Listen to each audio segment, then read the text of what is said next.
বিরোধ নেই। বিএনপিও আমার, জামাতও আমার, তাবলীগ আমার, হেফাজত আমার, চরমোনাই আমার। তবে আমার প্রথম পরিচয় বিএনপি নয়, আমার প্রথম পরিচয় জামাত নয়, আমার প্রথম পরিচয় হেফাজত নয়, আমার প্রথম পরিচয় আলিয়া নয়, আমার প্রথম পরিচয় আমি মুসলমান ঘরের সন্তান। দ্বিমত না একমত? একমত। তবে আমি আমার জায়গা থেকে দুটি কথাকে উল্লেখ করতে চাই।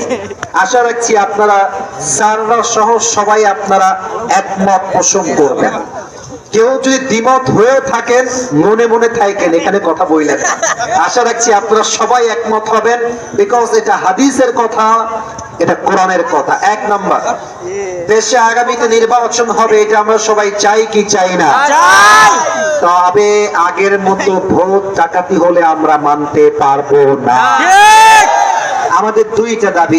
এক, আমরা দেশের প্রধানমন্ত্রী হিসেবে নারীকে লম্বা সময় দেখেছি, অনেক দেখেছি। আগামীতে প্রধানমন্ত্রী হিসেবে সোজা কথা, লাউড এন্ড ক্লিয়ার কথা, কোন নারীকে আমরা প্রধানমন্ত্রী হিসেবে আর দেখতে চাই না। নারী আমরা চাই না। আল্লাহর হাবিব বলেছেন, না না এত ঠিক না, আগে বোঝেন। আল্লাহর হাবিব বলেছেন, সেই জাতি কখনো সফল হবে না যেই জাতির মাথার উপরে নারী নেতৃত্ব চলবে। আমার কথা না হাদিসের কথা? এক নাম্বার, কোন নারী দেখতে চাই না। দুই নাম্বার কি চাই? পুরুষ চাই একদমটা। পুরুষ চাওয়ার ক্ষেত্রে একটা শর্ত আছে। আমরা এমন একজন পুরুষকে ক্ষমতার চেয়ারে দেখতে চাই যিনি একই সময়ে প্রধানমন্ত্রীও হবেন এবং তার যোগ্যতা এতটা হাইলি কোয়ালিফাইড হবে, তিনি প্রধানমন্ত্রী হওয়ার পাশাপাশি জাতীয় মসজিদ বাইতুল মুকাররমে দাঁড়িয়ে জুমার খুতবা দেওয়ার যোগ্যতা। আচ্ছা, এবার বুঝে থাকলে বলেন আমাকে, দেশের প্রধানমন্ত্রী যদি হয় জাতীয় মসজিদ বাইতুল মুকাররমের খতিব, সেই দেশে কি আর চোর থাকবে? না, এটা তো আসতে হয়ে গেল। চোর থাকবে, ডাকাত থাকবে, সুদ থাকবে, ঘুষ থাকবে। আমরা চাই বিএনপিও চেয়ার পাক, ক্ষমতার কিছু অংশ তারাও চাক, তারাও পাক।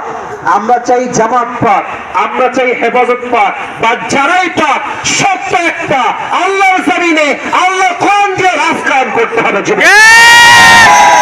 এবার আমাকে উত্তর দেন, কোরআন দিয়ে সংবিধান হোক, এটা আমরা সবাই চাই কি চাই না? না, এটা চাওয়ার আওয়াজ হয়নি। চাই কি চাই না? ছোট্ট একটা কথা বলবো, that is my last word in this chapter. এটাই আমার ভূমিকার শেষ কথা। ভাই তুমি এদিকে আসো তো। আসো না, তোমাকে বকা দিব না। তোমার নাম কি ভাই? আবুল বাশার। ওকে দেখা যায়?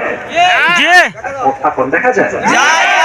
আমি একটা কথা বলবো, এটাই আমার ভূমিকার শেষ কথা। কোরআনের রাজ কেন লাগে, আইন কায়েম কোরআন দিয়ে কেন করতে হবে, এটার জন্য থেকে দাঁড় করিয়েছি।